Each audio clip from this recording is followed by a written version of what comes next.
Welcome back to the American Dream. The entrepreneurial journey always has its ups and downs. Imagine the 2008 market crash causing you to lose $100 million. That's the story of David Meltzer, who joins us on the American Dream. And there's a lot more to your story as well. Written books, keynote speaker with Forbes magazine right there. So got a lot going on, man. Yeah, a lot of fun, but it's part of being an entrepreneur, right?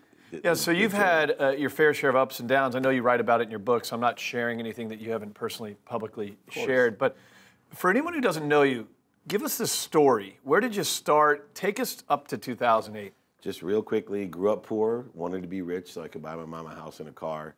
Ended up making a choice out of law school to get into technology. Worked for West Publishing. In 9 months, made my first $1 million. Bought my mom that house and the car. What year was this? In 92. Okay. And then by 95, we got bought out for $3.4 billion. Set me in a different branding mode to brand myself as a technology guy.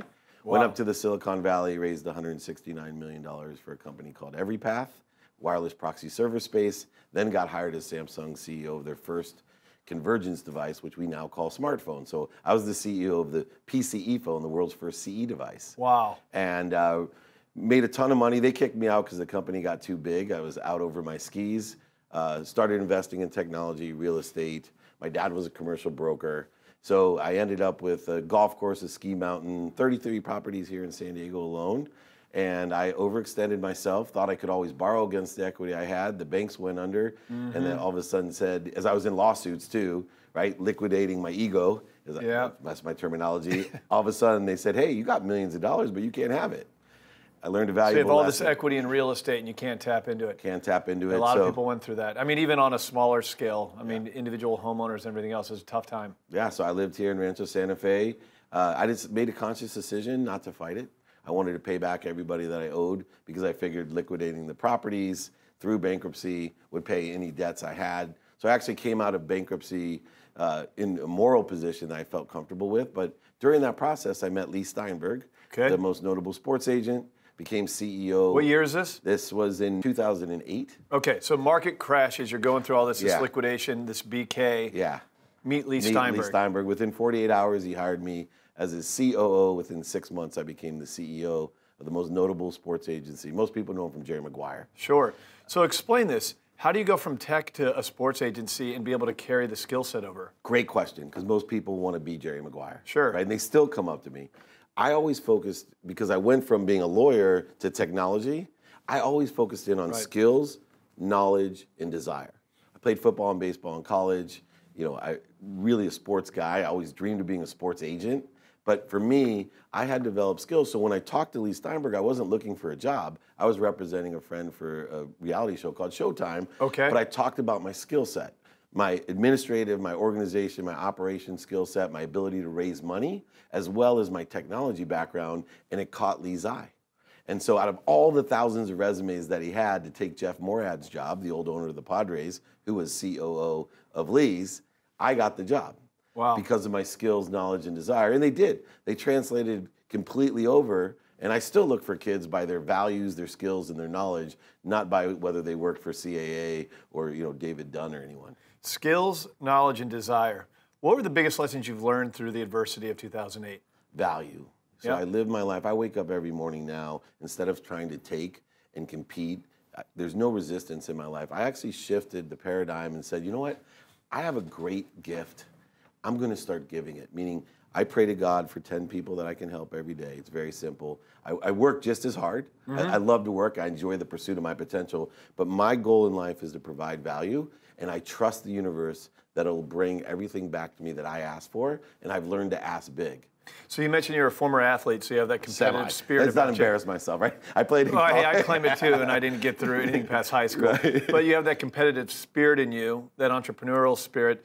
That kind of started you, got you to where you're going, but then over time, maybe humbled by 2008, you learned to focus more on values and giving, and you feel like that's reciprocated pretty well for you. Yeah, serve my way up, serve my way out. I still do. I trust in the fact that if I provide value, that the universe, it creates a void for the universe to fill, and it's much easier to fill that void than me making promises. And so all I do is stay focused in on the value that I can provide. I do believe in a consistent, everyday, persistent, without quit, enjoyment of the pursuit of my potential. Wow. And that's the pursuit of that value that I can help others with. So fast forward us to now. Yeah. Right? So now we're in 2018. Blessed. I started a business with Warren Moon, who was a client of mine and a partner at Lee's. We have a sports marketing company with a motto of make a lot of money to help a lot of people and have a lot of fun. We have really different sides of the business: media, sponsorship, and then philanthropy. Okay. So those are the three businesses that we're in. I've been able to build my own brand by speaking around the world, writing books. I have a great podcast, a top 5 podcast called Playbook, and then the #1 digital business show called Elevator Pitch with Entrepreneur Magazine. Tell us about Elevator Pitch. Elevator Pitch is my way of giving back. I felt that I get pitched so much, right? I'm involved in a lot of funds. I raise a lot of money. I felt that people didn't have that 60-second stimulating interest down. They're great geniuses, and they were missing opportunities because they couldn't articulate value. So I created a show with Entrepreneur where you get 60 seconds in an elevator. So Entrepreneur Magazine, you created the show with. Correct. Okay? Yeah, and they're in an elevator for 60 seconds, 4 judges, and they have 60 seconds to convince us to open the doors. If they open the doors, it's a mentoring show. I call it Shark Tank with Soul. We actually mentor you. We have several options from PO financing to all of us together investing. We also have an entrepreneur fund that will invest. And then we also have Indiegogo involved, who did all of the crowdfunding in case we want you to prove us to the market and prove us wrong. We can come back and invest again. So you have a big belief, you believe in capitalism. Absolutely. But capitalism to allow you to be more philanthropic. Yeah, in fact, I wrote a book called Compassionate Capitalism that shifts the paradigm of value, right? It's called Journey to the Soul of Business. That why not challenge ourselves to not only make a lot of money, but in the process, like Elon Musk and others, create social impact and change. And by doing so, you know, I don't, whether you believe in karma or not, I just believe in true value in math, that the more that I give, the more it's going to come back to me. You're on a show called The American Dream. Can I ask you what you believe the American Dream is? American Dream is to pursue your potential. I travel around the world, I speak around the world, and not everybody has the opportunity to enjoy the pursuit of their potential. You can come here with nothing. I was born with 6 kids and a single mom in a 2-bedroom apartment in Akron, Ohio. Wow. And by the time I was 9, I was living in San Diego, and by the time I was 25, I was a multimillionaire. I was afforded the luxury of pursuing my potential. It's the only thing standing between you and the American dream, and your dream is you. Other countries, you can't say that. Yep, love it. Wow. Dave, great interview. Thank you so much for coming on the show. Anytime. Thank you. All right, more of The American Dream coming up next.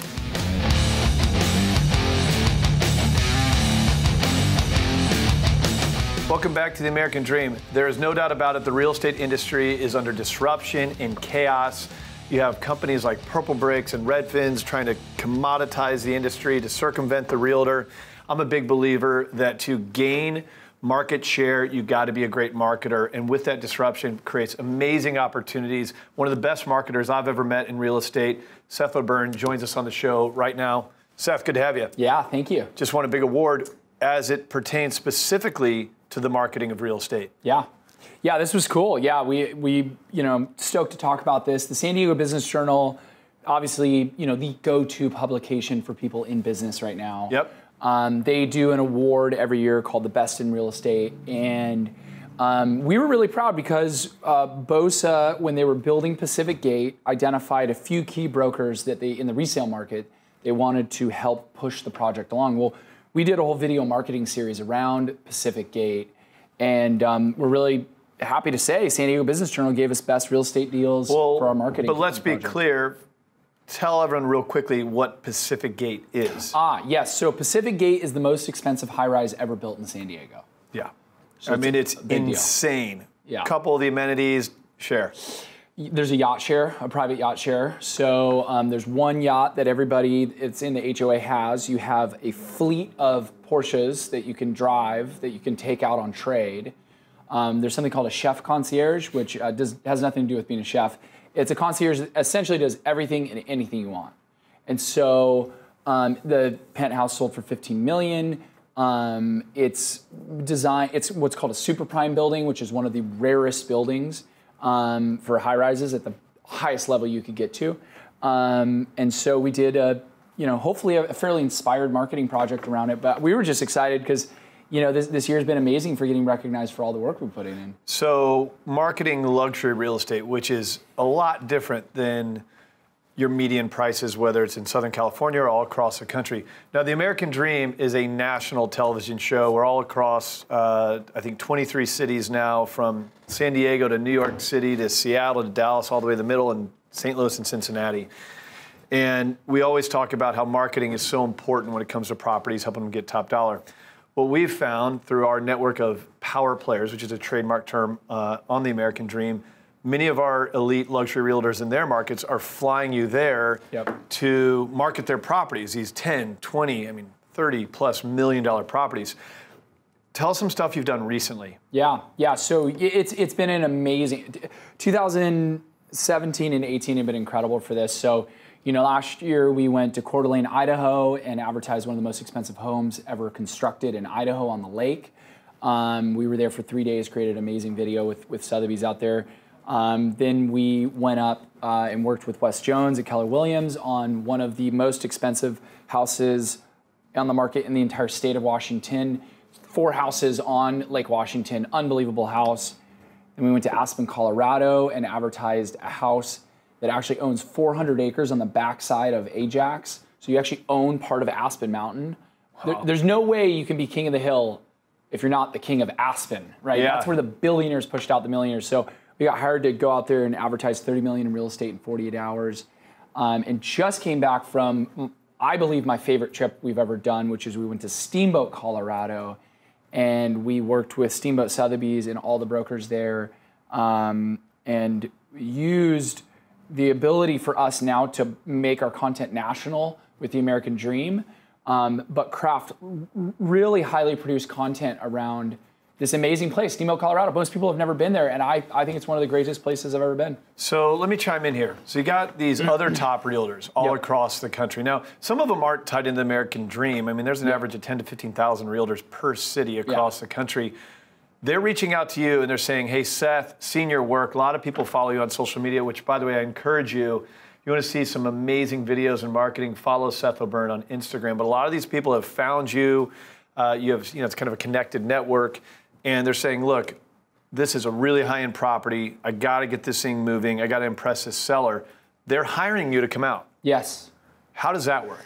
Yeah, so we've got a deal that we're putting together in Hawaii right now, where we're working on the deal as a team. But we have a lot of deals. More often than not, we'll get brought into other cities, and it typically only works with trophy properties. Right, we're talking high end. High end, yeah. $5 million is probably enough to start thinking about doing this.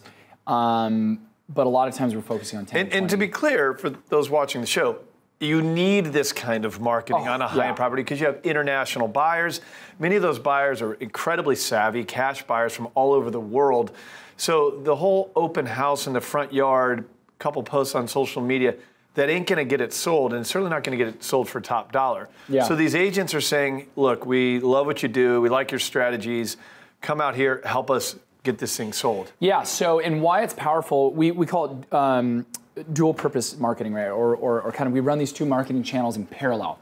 One is chronicling to our 24,000 followers on Instagram and 20 other thousand followers on Facebook in the real estate arena. Like, we chronicle in real time us flying out there, the experience of seeing this part of the world for the first time, is showcasing all these amazing properties. And then at the end of it, we come out with usually a series of like 5 to 10 videos. Partially, it's about us using our eyes in San Diego, real estate experts, but unfamiliar usually with the cities that we're going to, and seeing these homes for the first time and kind of seeing the effect it has on us and how inspired we are. And then a lot of videos just down and dirty, like marketing the property and creating a series of videos that we then help them figure out a sequencing plan with. So on Facebook, we can essentially create a click funnel for luxury clients. We've got one that we're doing right now on a $20 million property. And we have identified 4 billionaires in China and Japan through these marketing techniques that we've learned. And we know that they're watching the content, and we're just spoon feeding them the exact perfect content for that property. It's been incredibly successful. And I hope it's the beginning of lots of this. No, it's fun to watch. So what Seth does better than anyone is he creates a story around the lifestyle of that property. And you would maybe call that content, right? Sure. A storyline, creating content. But then the distribution side of it is, you're mentioning targeting billionaires in other parts of the world where not only are you creating this great story, but you're finding the people to put that story in front of. I don't know anyone doing this all across the country. And I've been traveling, meeting the best brokers everywhere and sitting right next to who I consider to be the best. So if you are selling a piece of luxury real estate, great guy to learn from. If you are a realtor, great guy to maybe reach out to. I've seen it firsthand. It's been a remarkable journey to watch. Seth O'Byrne, cool. Thanks for coming on the show. Thank you. More of The American Dream coming up next.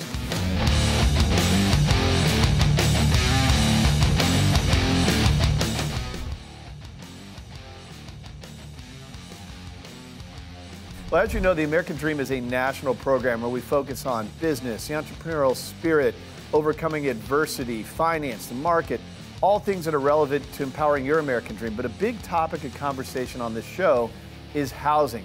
So what we do is we integrate local, top-producing, award-winning realtors to cover a wide range of topics on that subject, different micro markets, different niche subject matter. Housing is such a big topic, so we're going to bring you a lot of information right now from some of the best in your market. Let's check out these interviews.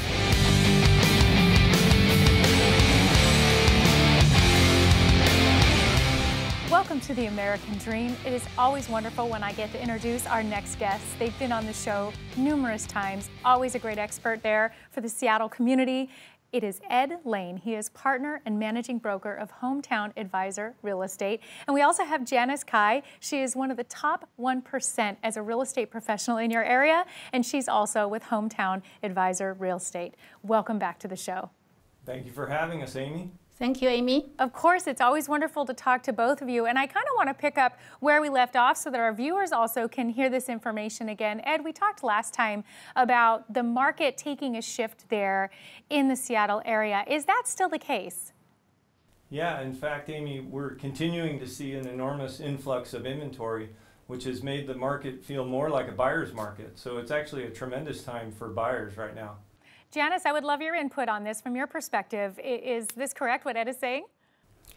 Of course, it has been a long time coming, but we finally have some good, solid good news for buyers. Inventory is rising. That means buyers have more choices. So for buyers, in some cases, you might be able to negotiate terms with sellers and put some contingencies. Even the interest rate has been rising, but it's still in an attractively low level. When Fed stops buying bonds in October, money would cost more. So we do have a period of time right now while inventory is high and the interest rate is low. So for buyers, instead of waiting and wondering, it's really a great time to buy. So there's been a lot of stories about buyers that have paid over the asking price. Ed, does this mean that that's no longer the case? Yeah, it's I wouldn't say it's a thing of the past yet, but we are in a transitional market. So there will be clients of ours that are in a neighborhood or a particular price point where it's still quite competitive. But overall, the buyers are actually enjoying more leverage on their side, which gives them the opportunity to get a better chance at winning a property and still enjoy our first-class service along the way. That's right. We specialize in getting people priority access to homes and helping them to get a great deal on that property. Add to that our expert negotiations and our VIP buyer system, and that helps us give you more winning combination. We have hundreds of buyers buy homes every year, and many of them are off market. We are good at that. That's fantastic. You guys are always just top professionals in your market. And I know right now, if you want to help a buyer, you happen to have a great listing that could be a perfect fit. Why don't you share that with us? Actually, it's a great, gorgeous luxury resale button home in the most desired neighborhood in Sammamish. This 5-bedroom home has very beautiful mountain views and also have a large flat backyard, which I really like. Ed, I know you have been in that house, and what is your favorite part? Well, besides the schools, Janice, which are top flight in our state, I love the kitchen in this property. It is huge, and it is got all the modern amenities that you would want or need in order to entertain or even just cook a comfortable family dinner. It's really a great property. For more information and details for that property, or you want to do a private tour, contact us at our website, seattletopproperties.com. It sounds amazing, and I love that you guys come on and share your great insight and information on the market, as well as these wonderful properties that you have. I hope our viewers reach out so they can go see that one right away and also plan their next home buying or selling with you guys and see what is the best strategy for them. Thank you both for being a part of the show. Thank you, Amy. You have a great day. Thank you.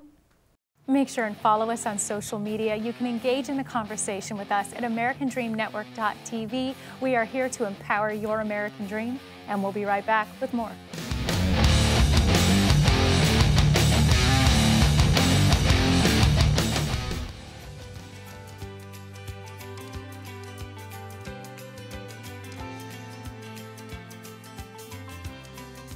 Hi, I'm Heather Osgood with Sotheby's International Realty. I'm here in Enumclaw, Washington today at the Seattle Polo and Equestrian Club. We're going to take a quick tour, take a look and see what's going on, so let's get going.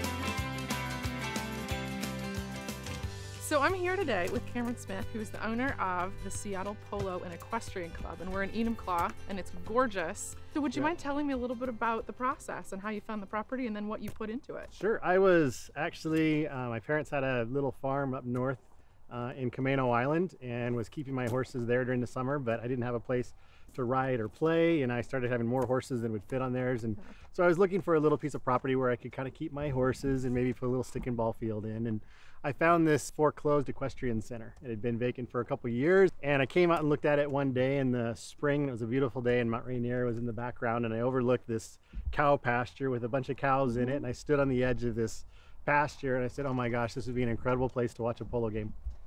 Every summer, I just keep adding on and finding things to improve and trying to make polo better in the Northwest. So you have a playing field and a stick and ball field. What are the size differences? So the regulation polo field is 300 yards long by 160 yards wide. Okay. When you get to a practice field, it's about 2/3 that size. Okay. And so the practice field we use for sticking balling, we use it for coaching league, for beginners, and we use it to train and school horses. What is your season? What's the time frame? We start in the beginning of June, and usually the first month we do a lot of polo clinics and try to get new people in so they can have the whole summer to learn and take coaching league. Sure. And we usually go till about the middle of September. And then I think I saw on your website you have other trainers in the facility as well. Yep, we have an equestrian center which operates year-round. We have 2 trainers that work out of the equestrian center. One does eventing, and one is a hunter jumper. So they use the indoor arena, the outdoor arena. We have a covered round pen, and they're able to use that facility. We've got 60 stalls, we've got birthing stalls. So I know that you do the Seattle Polo Party. So part of building a polo club in an area where there's no polo is trying to bring people into the sport and get exposure to the sport. And it started as a tournament where we called it the Seattle Cup. And we did that for 3 years. And the 3rd year we did it, we had 6 teams come. We did the tournament over 3 days. And we had like 600 people, come and show up. This year we're expecting well over 1,000. We've grown the VIP area. We do a women's hat parade at halftime. Always part with a divot stomp. Yeah. And so it's pretty amazing to see guys dress up in seersucker suits and derby hats, and the women are all in sundresses and hats, and everybody's just enjoying themselves and having a great time. This year we're bringing an international team in. We're basically creating a Seattle Polo team with the 4 best players in the state of Washington. Okay. And those 4 players are going to take on an international team with players from Haiti, South Africa, Argentina, and Nigeria. Oh my gosh. Well, I sure appreciate your time. Thank you so much. And it's a pleasure meeting you. Thank you, and enjoy the facility. Thank you. Appreciate it. All right, well, we had a great afternoon today out here at the Seattle Polo and Equestrian Club. Great fun getting to know the people involved. As you know, I specialize in acreage and equestrian properties, farm and ranch, throughout the Seattle area and down into Portland. But we'll bring you another feature of another great horse property, so look forward to seeing you again soon.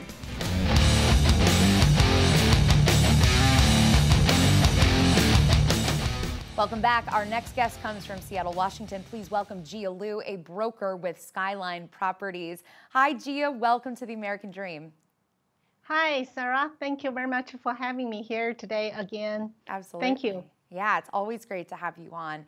So I know that you kind of serve a little bit of a unique clientele. I know that you deal with a lot of Chinese buyers and investors. So what types of concerns do your clients have when they're first coming over to the United States to get involved in property, whether it's to purchase to live in or to invest? Well, most of my clients they're Chinese investors. So when they come to this country, they know nothing about this country, they know nothing about the environment and the market. So I always think if I were them, what kind of questions or what kind of concerns I would have, that's how I feel for them. So they come here, they know nothing, they want to know if I have money, I'm going to bring my family to this new country. So I always tell them through title company, normally once the deal is done, the purchase is over, you don't normally get glittery certificate or some sort of things that can show it really the property belongs to you. So they have to take some time to really realize, okay, different country, different way, and you have to just show them that. Well, before I let you go, Gia, I know that you do get a lot of referrals from your clients. Why do you think they are constantly referring you? I think, first of all, I always listen to what they have to tell me, their needs are, and I try to meet their needs. And through my professional knowledge, experience, and the skills. And also I gain a lot of trust from them, luckily. And a lot of after-sales services I have also provided to them that really satisfy them. Great. Well, Gia, thank you so much for coming on and telling us all about what you do, and especially for the Chinese investors in Seattle. So thank you so much. Thank you. Thank you. And stick around, more interviews after the break.